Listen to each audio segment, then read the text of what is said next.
Uma honra estar aqui. Obrigado pelo convite, obrigado à casa pela oportunidade de trabalho e pela confiança, né, na nossa fala. O estudo que eu preparei hoje, ele está baseado no capítulo 1, item 8, e o tema é a aliança da ciência e da religião. Quando a gente fala de aliança, a gente está falando de algo completo, né? Aliança é um círculo ali completo. Então, essa aliança entre a ciência e a religião é o tema sugerido para o dia de hoje. No texto, Kardec, eu acho que a primeira ou segunda frase dele, ele fala o seguinte, que a ciência e a religião são as alavancas da inteligência humana.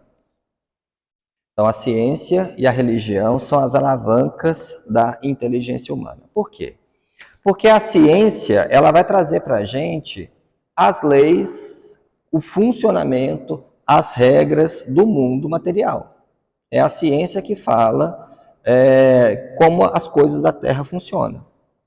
E a religião, a outra alavanca, ela traz as questões da espiritualidade, da moralidade, dos valores, da presença e da certeza de um Deus maior que nos guia. Então, essas duas alavancas, a ciência e a religião, e eu acho curioso Kardec ter usado a palavra alavanca, né? Porque qual a função dessa ferramenta? É tirar a gente do lugar, é elevar, soltar a gente. Então, ele tem essa função. Tanto a ciência, quando eu estudo, eu saio ali da ignorância, sou retirado da ignorância, sou elevado da ignorância para um lugar melhor. E a religião também, ela faz o mesmo com a gente. Ela tira a gente, ela eleva a gente de um lugar do materialismo para um outro lugar de mais conexão com Deus. E ele fala também na leitura que Deus, ele é o princípio de tudo. Deus é quem criou a ciência, Deus foi quem criou a religião também, né? Então essas duas coisas, tudo no universo direciona para Deus. Tudo no universo caminha para Deus. Então não é possível que duas coisas no universo caminhem por lugares diferentes que não seja a conversão a Deus. Então a ciência e a religião, elas não podem ser contraditórias. Elas têm que ser convergentes. Convergentes a quem? Ao próprio Deus. Por quê? Porque tudo no universo converge para Deus. Então, por que existe, então, a contradição da ciência e da religião? Antes, vou fazer uma outra pergunta. Por que existe direita e esquerda, politicamente? Né? Que é até difícil a gente falar hoje, porque a gente corre risco de apanhar em qualquer lugar que a gente esteja quando fala de direita e esquerda, né? Então, por que existe direita e esquerda? Porque, na verdade, está todo mundo preocupado não com o bem comum. Está todo mundo preocupado em manter os seus fiéis ali do seu lado. Né? Todo mundo mantém o mesmo discurso, seja ele de direita, seja ele de esquerda, para manter ali agregados aquelas pessoas que simpatizam com aquela percepção. Qual que está certo, qual que está errado? Tem coisas interessantes na direita, tem coisas interessantes na esquerda. O problema é radicalização. Assim como tem coisas muito interessantes na igreja evangélica, coisas fenomenais na igreja católica, coisas fenomenais na teoria ateísta. Dá para a gente pegar uma coisinha ali, uma coisinha ali, uma coisinha ali, e tem coisas fantásticas na doutrina espírita, obviamente. Então, qual que é o problema ali, direita e esquerda? Porque está todo mundo defendendo o seu lado e não está ninguém preocupado com o coletivo. Não tem ninguém preocupado com o Brasil ali. Está todo mundo preocupado com a sua própria ideologia. Então, por que existe, então, essa diferença, essa contradição entre ciência e religião? Pelo mesmo motivo. Porque a religião, a ciência, defende a ideia dela. A ideia de que se não é positivo ali, se eu não posso perceber que 2 mais 2 é 4, não é real. Se eu não posso tocar, se eu não posso ver, se eu não posso provar matematicamente, não é ciência.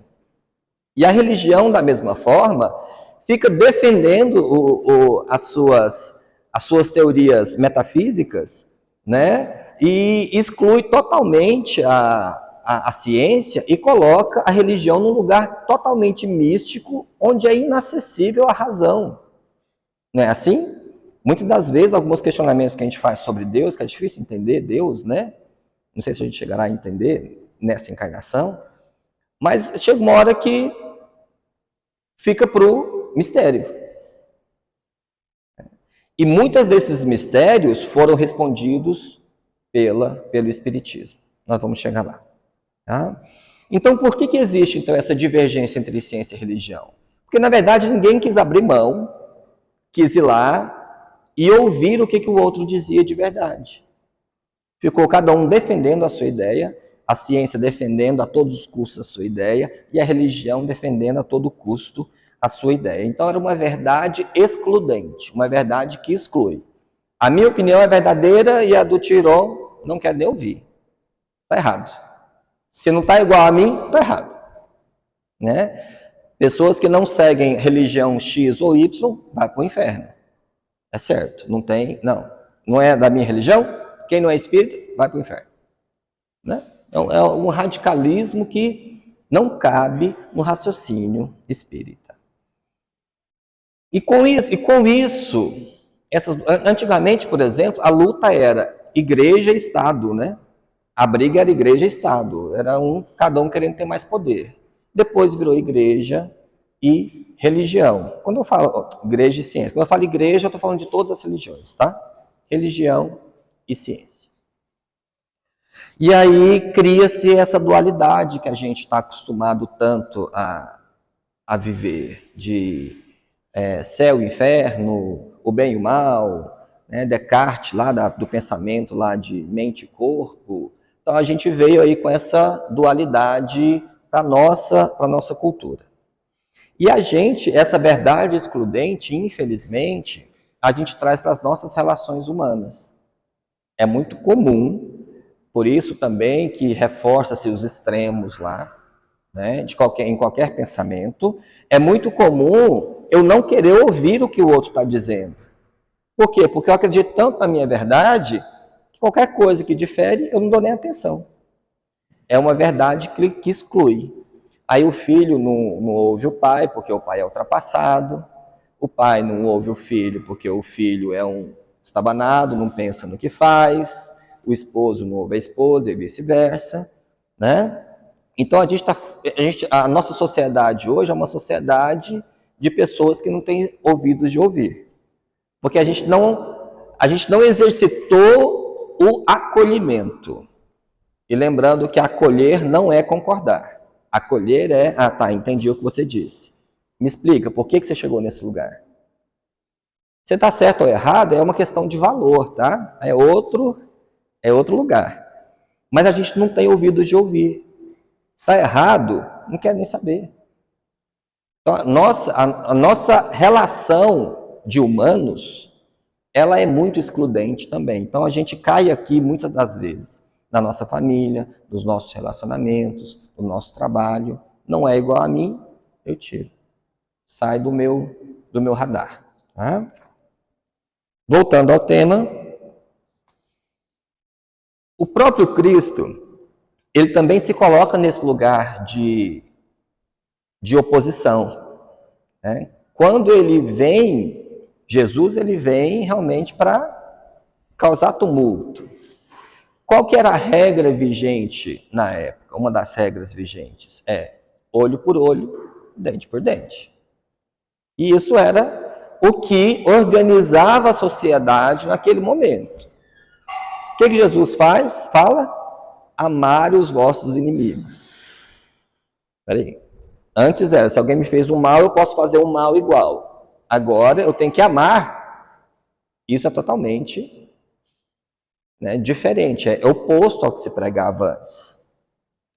Então, outras oposições que Jesus fala é quando ele diz também, não se pode servir a Deus e a Mamon, dai a César o que é de César, a Deus o que é de Deus. Ele sempre se coloca, ele também reforça essa oposição, trazendo o pensamento da época para um outro lugar. Ele traz o pensamento do materialismo, de uma construção ali totalmente onde essa crueldade, essa maldade era aceitável, para um outro oposto do amor, onde não se aceita mais nem dizer raca, nem és louco, né? Ele leva isso para outro patamar. E aí, quando chega nesse agora, chega-se à conclusão não, né? É porque Jesus ele faz esse movimento, mas algumas coisas ele ainda não conseguiu explicar para todo mundo. E a gente foi preciso que se explicasse algumas coisas que ficaram meio que não ditas, né? Por exemplo, Jesus fala de reencarnação, mas ele não deixa explícito, pelo menos não está escrito ali, tem que reencarnar. Tem algumas coisas que a gente sugere, né? Tá claro para a gente, na conversa com o Nicodemos, é necessário nascer de novo. E lá, já li para vocês aqui, no Mateus 11, depois da transfiguração, quando Jesus está descendo, Jesus pergunta, o que estão falando de mim? E os apóstolos, alguns falaram para ele, Jesus, falam que você é o filho do homem. E vocês, o que vocês acham? Pedro fala, eu acho que é. E um outro falando, mas quem que tinha que vir antes de Jesus anunciar Jesus? Elias. Elias não tinha que vir antes anunciar o Messias? E Jesus fala, ele veio, só que não reconheceram e fizeram o que fizeram com ele. E aí está entre parênteses, isso está escrito na Bíblia. E os discípulos entenderam que Jesus falava de João Batista. Logo, João Batista era Elias, a reencarnação de Elias. Está dito na Bíblia. Existe reencarnação. Tá? Mas o Espiritismo ele vem com essa função de clarificar isso. O Evangelho ele usa a imagem do fio condutor, né? Que falta um fio condutor que liga a ciência à religião. E esse fio condutor, ele é o Espiritismo. Então, o Espiritismo, ele é essa interseção entre ciência e religião, porque o Espiritismo, ele é, sim, filosofia, ciência e religião. E eu coloquei aqui algumas princípios do Espiritismo, que o Tirão já falou de alguns, inclusive, que a gente vai entender que faz todo sentido que o Espiritismo seja essa linha condutora entre ciência e religião. Né? Que o Espiritismo é o que falta para a gente conseguir compreender a nossa vida aqui na Terra e compreender Jesus também. Então, a primeira coisa que Kardec mostra, com o estudo dele, é que existe alguma coisa além da matéria. Não é possível, vocês vão lembrar que lá nas mesas girantes, quando começou os estudos, ele falou, não é possível uma mesa responder se ela não tem cérebro e nem nervos para pensar. Não é? Não é possível Então, se uma mesa está respondendo através de batidas, tem alguma coisa por trás dessa mesa que não é mesa.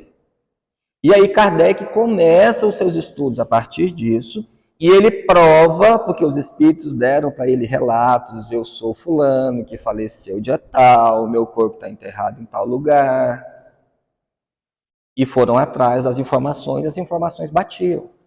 Então, como uma mesa ia saber de um assassinato, né? As irmãs Fox, como que os batidos na parede iam saber que ali morou alguém que foi enterrado naquela casa. Então, Kardec, ele prova que existe algo além da matéria. Ciência, através de métodos científicos, ele prova que há algo além da matéria. E aí ele faz exatamente esse movimento, como o Tiron falou. Ele é uma pessoa muito estudada, acho que aos 20 e poucos anos ele escreveu livros, vários livros. Então, um jovem super, né, proficiente, super inteligente, de muita energia para o trabalho. Então, ele realmente é uma pessoa preparada, era uma pessoa preparada para trazer esses conceitos. E aí ele aproxima a ciência da religião. Tanto que nós entendemos que a fé, e é uma frase do Kardec, a fé raciocinada é aquela que, a fé verdadeira é aquela que consegue encarar a razão frente a frente, olho no olho, em qualquer época da humanidade. Então, uma fé verdadeira no ano de Jesus, ela tinha que ser baseada na razão. Uma fé verdadeira no ano 4727, se nós estivermos encarnados aqui, a nossa fé, ela vai ter que encarar a razão frente a frente, em qualquer época da humanidade. Fé tem que estar alinhada à razão, tem que fazer sentido. Ok? Se quiserem comentar, gente, levantar a mão, fazer pergunta, pode ficar à vontade, tá? Kardec, com esses estudos dele, ele descobre uma nova força do universo. E aí, que são os espíritos. Essa nova força do universo são os espíritos. E os espíritos deixam de ser sobrenaturais e passam a ser naturais. É natural que existam os espíritos. E ele prova que os espíritos estão aí interagindo conosco o tempo todo. Então, as manifestações espíritas ou espirituais, elas deixam de ser sobrenatural. Com Kardec, elas passam a ser naturais, porque os espíritos são mais uma força da natureza. Então, espírito é natural. Todo lugar tem espírito. Assim como hoje, né, a medicina, ela está naturalizando a morte. Hoje, os hospitais não tentam fazer o paciente sobreviver a custo de remédio, a custo de máquina. Não, hoje já não existe isso mais.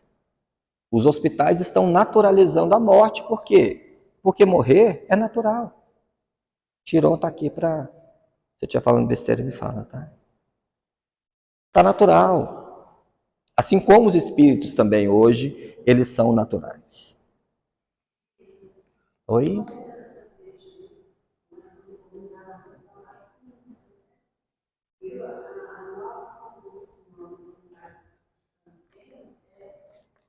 Qual?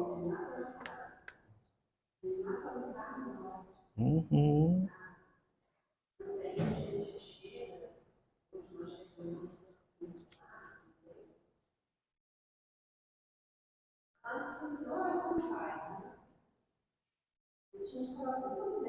Uhum. É.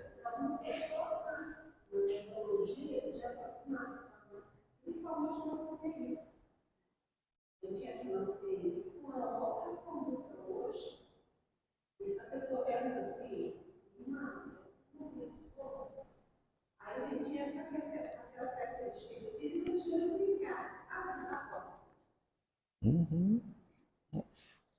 Vai. Eu também vou, né? Todos nós vamos. Vai ser daquele leito? A gente não sabe, né? Uhum. Todos nós vamos, né? Se vai ser naquele leito, a gente não sabe, né? Mas é isso, é esse movimento de naturalização da vida espiritual que está acontecendo tão devagar que a gente não está percebendo que o espiritismo, que a vida espiritual está agregando, aderindo à nossa cultura. Então hoje, espírito é natural.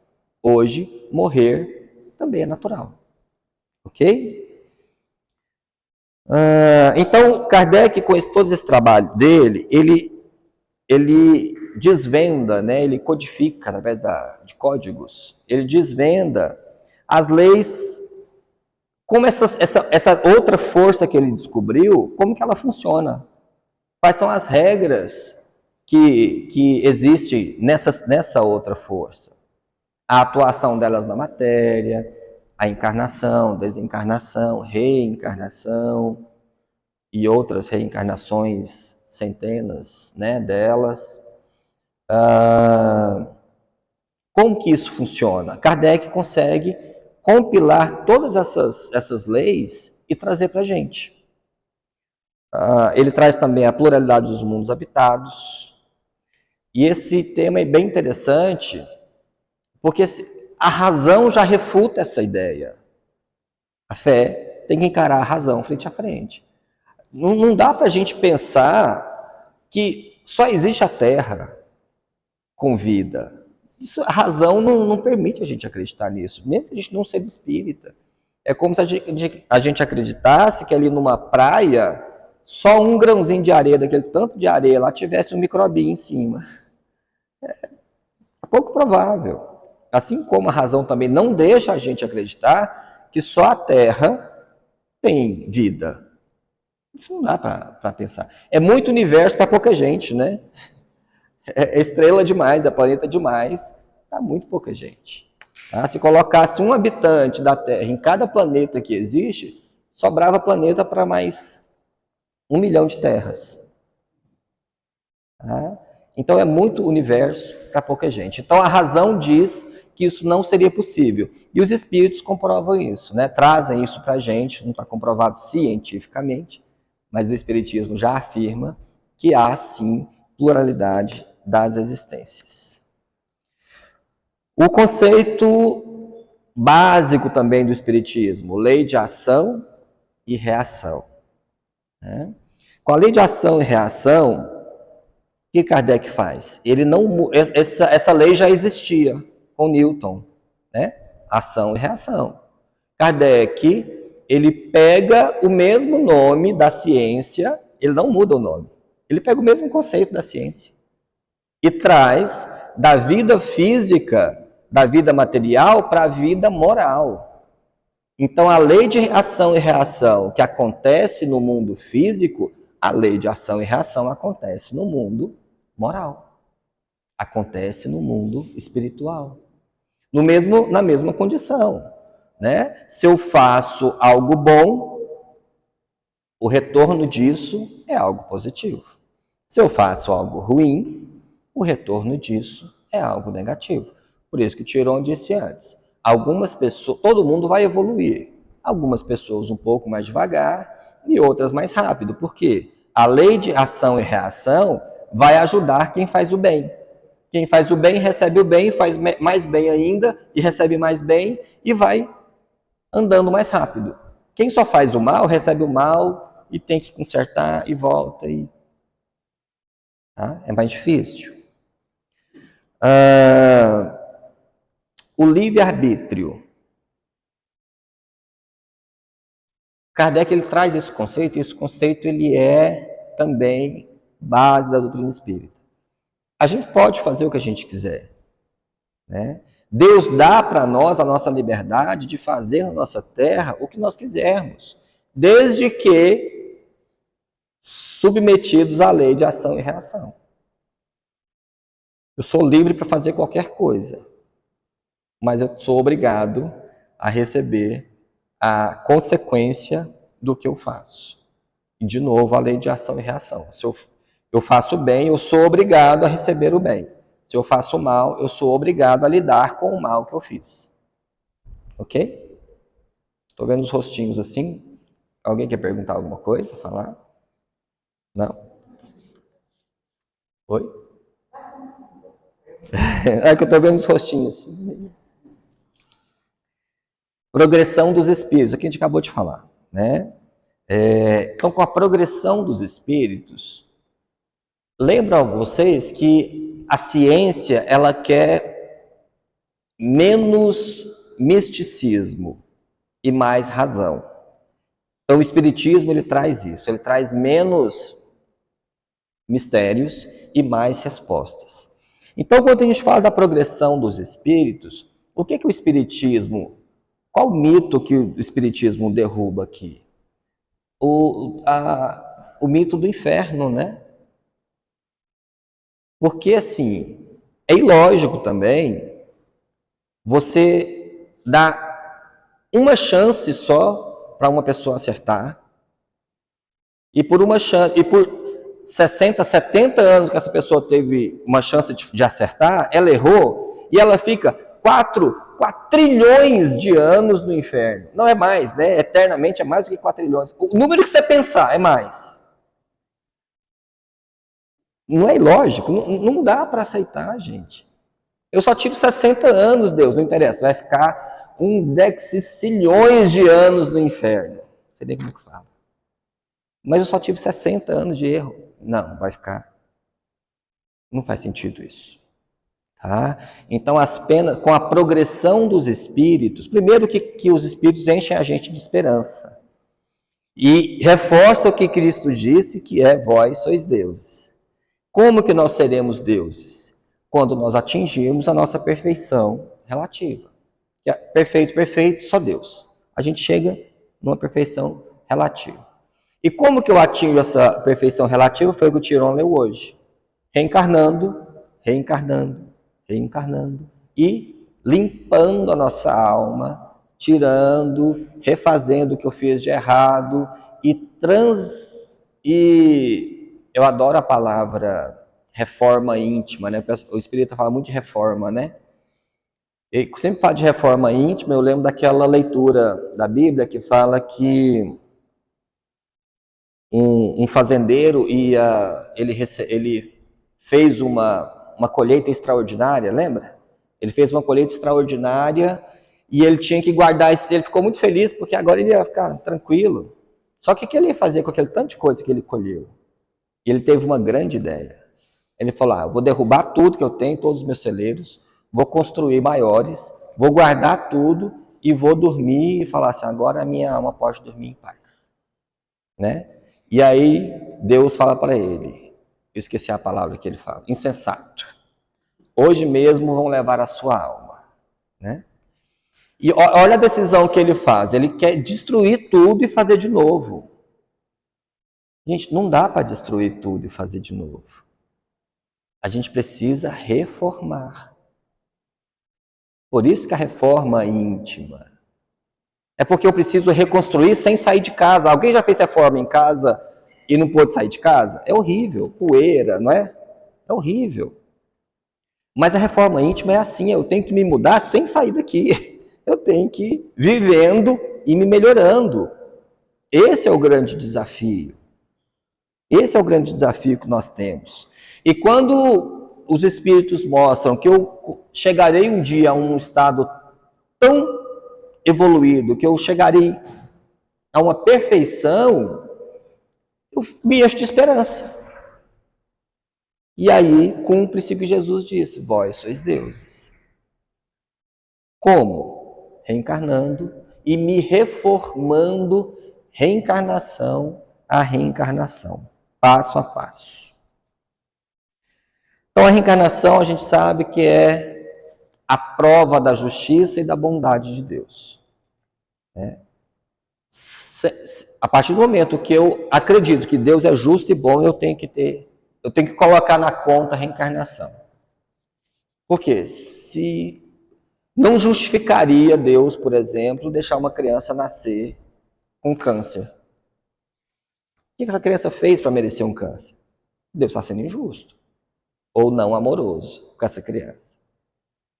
Então, se a explicação não está nessa vida, para que Deus seja justo e amoroso, tem que estar antes dessa vida. E aí a gente entende a reencarnação. Deus só é justo e bom se a gente colocar na conta a reencarnação. Tá? Kardec, o Espiritismo reforça a caridade como caminho nós encontrarmos Jesus. E a relação, Kardec prova a relação e a intervenção dos espíritos no mundo material. Nós somos muito influenciados para o bem e para o mal, tá, gente? Às vezes, quando fala que a gente é influenciado, a gente só pensa nos maus. Não. Tem um monte de espírito bom, tem um monte de amigos nossos lá, desencarnados, que estão torcendo para a gente acertar. Estão torcendo, vibrando. William, vai lá, faz. Quando a gente faz errado, ele, puxa.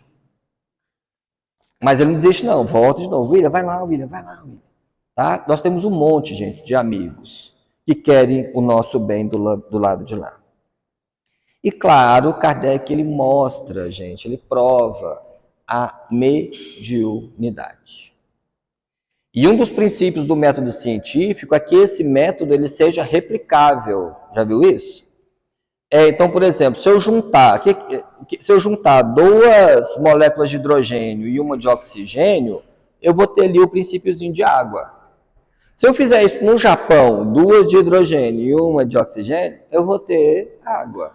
Se eu fizer no Canadá, por quê? Eu replico a mesma coisa em vários lugares, vai dar o mesmo resultado. Isso é um método científico. O que Kardec faz? Ele escreve o livro dos médiuns. Ele mostra para a gente como que a coisa funciona. E no centro aqui acontece o fenômeno mediúnico, seguindo aquele método. Lá no Canadá vai acontecer fenômeno mediúnico. Daqui a 200 anos vai acontecer fenômeno mediúnico. Há 1000 anos atrás acontecia fenômeno mediúnico. Então Kardec, a partir disso, ele mostra como esse mecanismo acontece, e esse mecanismo ele é replicável em vários lugares ao mesmo tempo. Método científico.